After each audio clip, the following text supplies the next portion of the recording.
Teater Goffard sunyi kecuali sesekali rekan peneliti organisasimu berpindah-pindah. Kalian berdua sendirian dan kamu telah ditugaskan untuk mencatat penampilan SCP-6373. Kamu membaca file, memahami pengarahan, dan kamu bahkan mengatakan pada dirimu sendiri bahwa kamu siap untuk menyaksikan pertunjukan kacau apapun yang akan dimulai. Tapi kamu belum pernah melihat SCP-6373 secara langsung. Ini adalah pertama kalinya kamu menggantikan peneliti lain yang terluka dalam salah satu pertunjukan. Kamu berharap itu bukan sesuatu yang serius. Lampu menyala ke panggung utama, bau busuk hampir terasa menyengat sekarang. Kamu bersumpah kamu melihat sekelompok tikus berlarian di bawah kursi barisan depanmu. Tirai terbuka mengungkap kekosongan. Kamu mengharapkan seseorang keluar dari balik tirai, tapi panggungnya kosong. Tiba-tiba suara berderi keras terdengar dari atas dan 4 boneka yang rusak, dicat buruk dan tampak sangat gila jatuh dari langit-langit. Senar mereka sedikit terlihat dan gerakannya berfluktuasi antara gerakan cepat dan tersentak-sentak dan gerakan lambat dan berat. Yang berhidung panjang mulai berbicara dengan nada tinggi, suara tinggi, bertanya kepada penonton yang sunyi apakah mereka siap untuk pertunjukan. Kamu mulai bertanya-tanya kapan sesuatu akan terjadi dan benar-benar memperkuat status anomali ini sebagai objek SCP yang menakutkan. Selama 5 menit pertama pertunjukannya tidak terlalu buruk. Boneka-boneka itu bernyanyi dan menari sedikit menyeramkan, tapi mereka tidak melakukan kesalahan. Setidaknya itulah yang kamu pikirkan, sampai yang berhidung panjang mengacungkan tongkat baseball dan dengan kejam menghancurkan yang lebih kecil menjadi bubur, mengeluarkan isi perut dan bagian dalam di teater. Dan itu hanya akan lebih buruk dari sana. Selamat datang di Teater Goffard, rumah SCP-6373 yang diberi kode nama oleh mereka yang menelitinya sebagai kutukan panggung. SCP-6373 mengacu pada koleksi 4 boneka papier-mâché, masing-masing berdiri setinggi sekitar 1 meter dan lengkap dengan tali yang terpasang. Boneka-boneka ini terus-menerus mengeluarkan bau busuk yang menjijikkan, meskipun organisasi telah sampai pada kesimpulan bahwa bau ini sepenuhnya non-anomali. SCP-6373 mendapatkan sifat anomali mereka sekitar pukul 6 sore setiap hari selama mereka diposisikan di dalam Teater Goffard, sebuah bangunan yang terletak di kota Reading, Pennsylvania, di mana organisasi telah memilih untuk menahan 4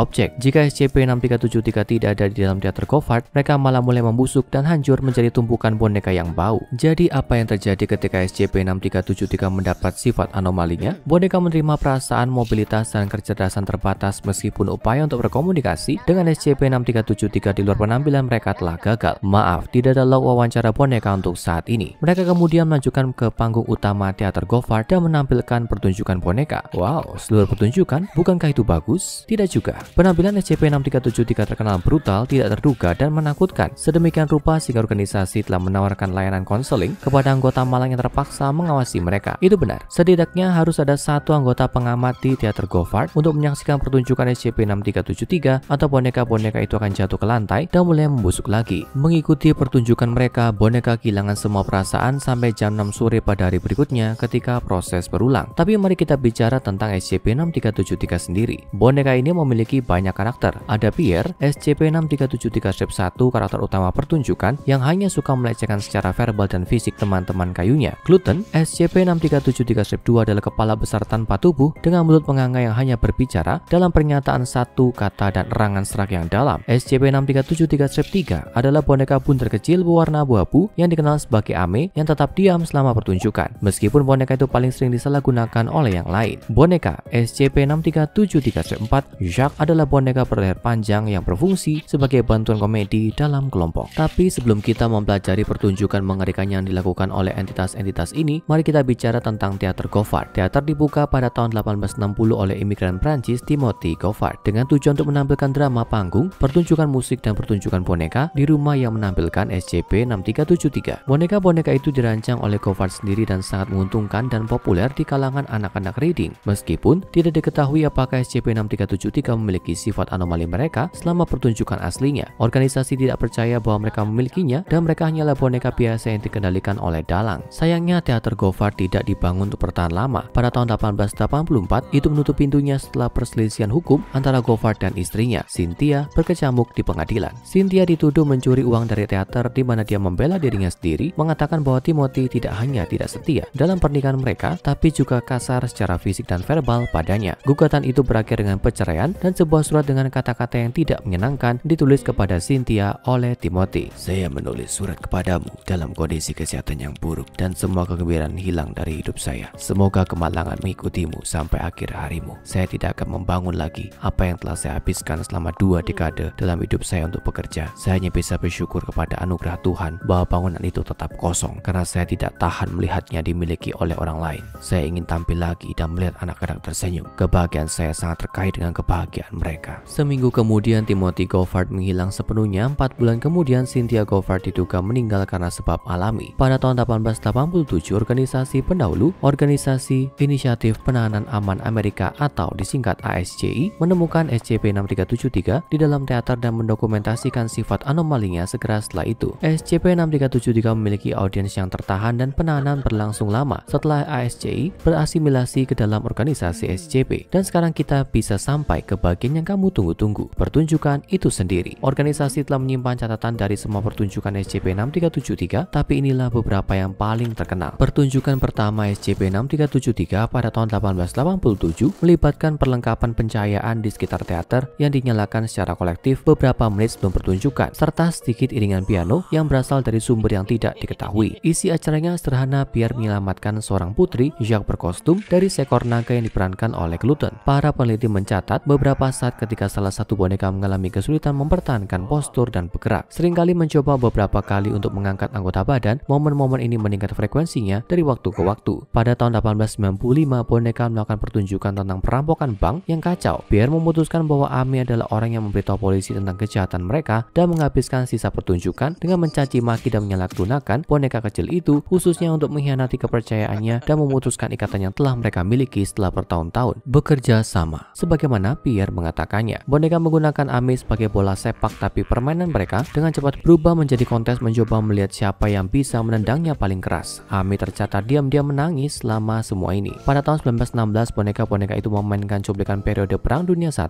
bertempat di sebuah peternakan milik suami Pierre dan istrinya Amy. Pierre kesal karena tanamannya dihancurkan oleh perang yang sedang berlangsung, meminta dukungan Amy, tapi boneka itu tetap diam. Bahkan ketika tangisan Pierre semakin keras dan semakin panik, Pierre kemudian mengalihkan kesalahan penghancuran tanaman dari perang ke Amy sendiri. Dia menyatakan bahwa Amy tidak akan pernah dikeluarkan dari rumah lagi. Suara perang dan penderitaan manusia terdengar di mana-mana. Pada tahun 1922, boneka mengulangi penampilan pertama mereka tentang putri dan kastil. Kecuali kali ini para boneka terdengar jauh lebih marah dalam penyampaian dialog mereka, dan gerakan mereka digambarkan sebagai luapan panik di antara saat-saat di mana mereka tidak melakukan apa-apa selain menggantung lemas. Pierre berteriak pada Gluten untuk penampilan yang tampaknya buruk sebagai putri, dan ketika boneka itu berpura-pura mati, Pierre secara khusus menyatakan bahwa bukan seperti mati rasanya. Pada tahun 1938, boneka berusaha untuk melakukan rutinitas komedi, tapi dengan cepat menemukan bahwa gerakan mereka yang lambat dan tidak sinkron menyebabkan masalah dengan kecepatan dan efektivitas tindakan mereka. Pierre menjadi frustasi dan mengacungkan selang api properti yang disemprotkannya ke sesama boneka, menyebabkan mereka berteriak saat mereka luntur dan terkelupas. Jeritan yang terdengar di seluruh teater sangat feminim. Pada tahun 1952, Pierre melakukan duet piano dengan Jacques yang tidak dapat duduk diam selama bereaksi. Pierre yang kesal melanjutkan dengan membanting kepala Jacques ke piano sampai penyok dan rahangnya terlepas sepenuhnya. Boneka Jacques mulai mengeluarkan cairan kuning menjijikan dari mulutnya. Pierre mengambil Amy dan memaksa boneka kecil itu untuk duduk di dalam cairan, sementara Jacques menggeliat kesakitan. Sementara kerusakan yang diderita oleh boneka selama setiap pertunjukan disembuhkan dan dipulihkan pada hari berikutnya melalui cara yang tidak wajar, rahang Jacques tidak pernah diperbaiki dan cairan terus merembes selama penahanan anomali. Pertunjukan tahun 1958 hanya berdurasi 2 menit dan menampilkan Pierre yang mencoba mengajar kelas seni. Kanvas Gluten menampilkan kata-kata buka dalamnya yang membuat Pierre cukup marah untuk mengakhiri pertunjukan sepenuhnya dan memimpin boneka keluar dari panggung. Selama 24 jam berikutnya, suara laki-laki tak dikenal berteriak dan mengumpat dari balik tirai panggung, melemparkan benda dan meninju tembok. Sumbernya tidak diketahui dan tidak ada SCP-6373 yang dapat ditemukan di dalam teater sampai hari berikutnya pada pukul 6 sore ketika mereka muncul kembali dari belakang dan tampil seperti biasa. Pertunjukan tahun